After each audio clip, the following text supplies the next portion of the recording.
Hi friends, we've been playing our whistles long enough. It's time to start paying attention to the quality of the C natural that we're playing.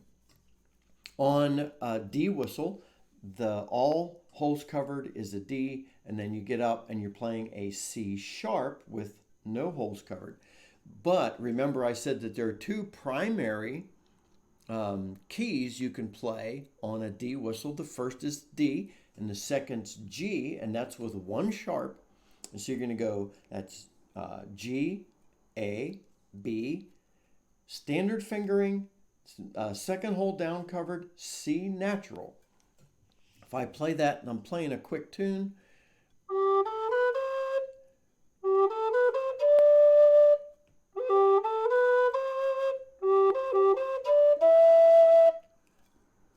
nobody's really going to think about it. And so I'm going to come right out of the gate and say, don't stress over this.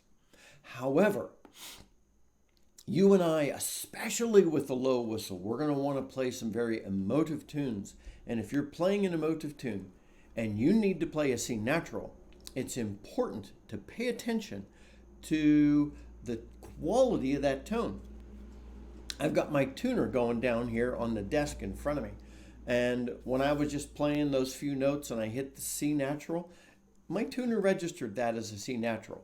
However, if I'm sustaining the note, even though it registers as a C natural, I think it's blowing a little sharp, if I'm not mistaken. Let me just run up to that from the G.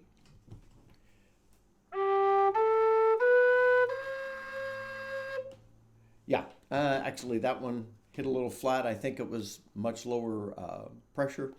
So I don't quite get into that green space on the standard fingering. That could be some of the quality of my playing. For the most part, it's not.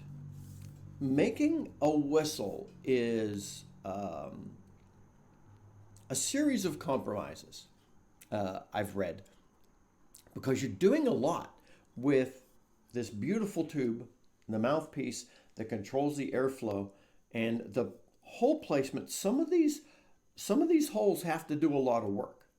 And so you compromise where to put it so that you get the best tone out of the most holes. And so the C natural, or that note that's played with covering that second down, and even if it is the one that suffers, even if you're playing a whistle in a different key, you're going to find that the same. Now, it probably doesn't suffer much. So if you're playing a quick tune, do not stress over this. Just use whatever fingering works for you. However, there are some alternate fingerings that I'd like you to test on your whistle. This is not changed by you changing your embouchure. That is the manner in which you're holding your jaw, because that isn't going to alter the tone. So keep your airflow going correctly.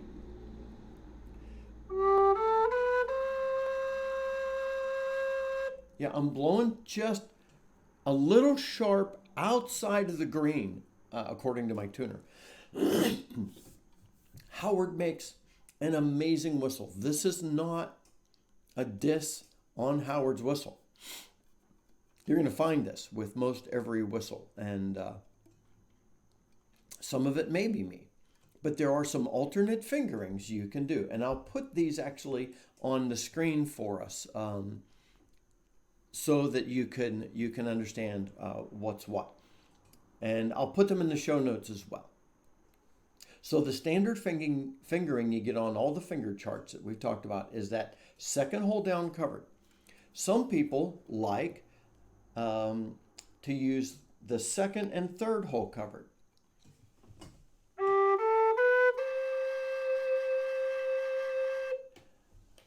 Most people from all the discussion boards I've read default to the second and third hole on a D whistle for the C natural. Those two holes covered brings my Howard into the green. And so that's what I'm going to do. Now, other people, I'll just show you some others that people like. So there's the standard There's the second and third hole covered. There is, some people say, well, do the second and third, the fourth and the sixth.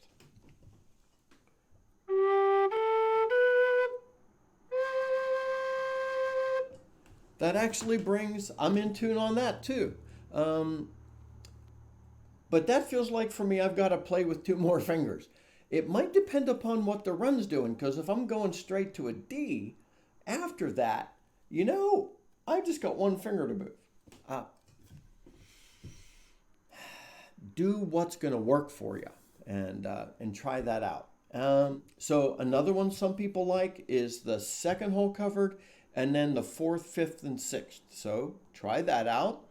Some people, some very famous people, dropping Mary Bergen's name, actually half hole the number one hole.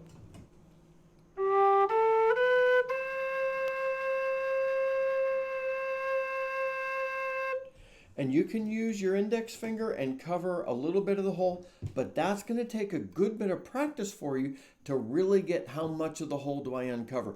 But you can also feel that and be very expressive.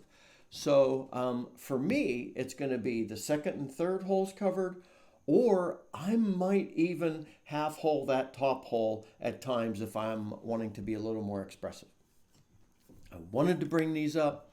I'll put all the options that people use. What I'd like you to do is take your whistle and experiment with it.